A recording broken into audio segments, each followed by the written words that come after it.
salaamaaleykum mbokk yi ñu ngi leen di nuyu mbokk journalistes yi vraiment xam naa man la Moustapha Amar dëkk commune de Koul di membre comité directeur Carrefour Citoyen xam naa kàddu yi du gudd parce que nag wax dëgg yàlla jàmbat bi benn la ndax mën naa ne jafe-jafe yi ñu am ci commune yëpp suñu commune am nañ ko waaye ñun dañu talul jooy benn jafe-jafe parce que problème yu yoon maanaam ñun dañu am jafe-jafe boo xam ne depuis 1939 ak tey mayatuñ ñu mën a jooytu yeneen jafe-jafe yi parce que tey xale bi gën a tuuti sax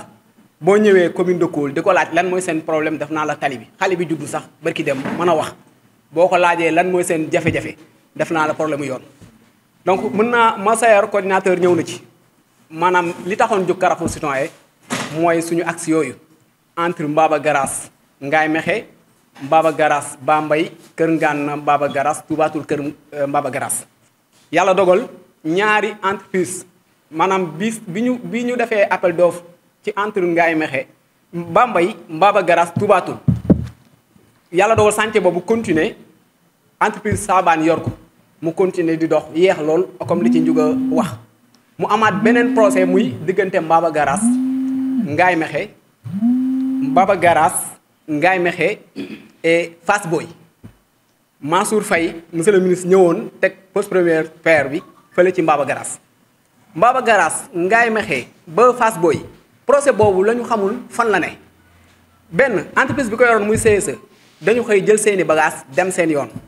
dëgg la ñu ngi jaajëfal monsieur le ministre El Malick biñ ko ci bindee laaj ko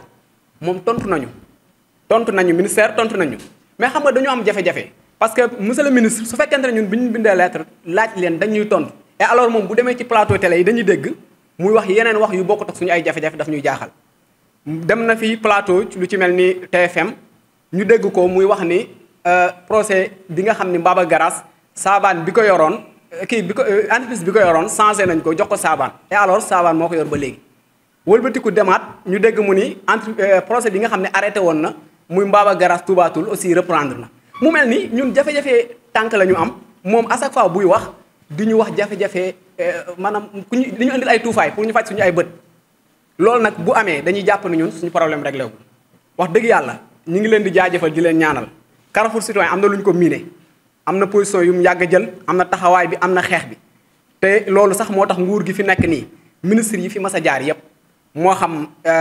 ba ci Abdoulaye Daouda Diallo Mansour Faye Omar Youm institution ministre yi fi mas a jaar ba ci même Macky Sall président ñoom ñëpp képp ku fi mas a toog dalal na Carrefour Citoyen ànd ak waxtaan ak ñoom di avancer ci jafe-jafe yi donte dañu doon dig léeg-léeg duñ ko def am ci loo xam ne commencé nañ ko am na tamit fu ñu àggoon ak ñoom suñu sañoon nag wax dëgg yàlla duñ fa àgg ak nguur gi ndax am nañ yaakaar ci ñoom bu baax a baax dañu leen di ñaan monsieur le ministre El Malick monsieur le président Bassirou Diomaye Diakhar Faye tali bii ñuy jooy nekkul jafe-jafe wu commune de Koul kese dépensé na ko parce que tali boo xam ne dafa lëkkale tali route de Saint-Louis bi continuer direct ba Fatick nga xam ne mooy comme ni ko mbokk mi waxee léegi Mauritanie ak Gambie taqale ñaari réew loolu tali bu concerné Sénégal yépp la kon loolu nañ ci jàppale li nga xam ni moom mooy 25 kilomètres yi nga xam ni moom moo ñu ci soxal 25 kilomètres yi liggéeyoon nañ ko ba mu avancé ba moom moo ñu bindal lettre xamal ñu ni liggéey bi avancement de travaux yi passé na plus de 50% kon loolu li ci des bariwul kon CSE bu jëlee ay bagaasam dem te ñu dégg ni yenn financement moo indi jafe-jafe yenn tali yi nga la waay su fekkee am na yuy reprendre 25 kilomètres yooyu nañu ko yeggalal loolu lañ koy ñaan jafe-jafe yi bëri na commune de Koul mais taluñu beneen parce que ñun problème yoon lañu am bi yoon ba norme bu jëkkoon bi nga xam ne tali baa fi newoon lu muy métti dañ doon jàll mais cette fois-ci dañu am problème vraiment dañu am problème ñu ngi ñaan loolu monsieur le ministre monsieur le président ñu ngi leen di ñaan salaamaaleykum wa rahmatullah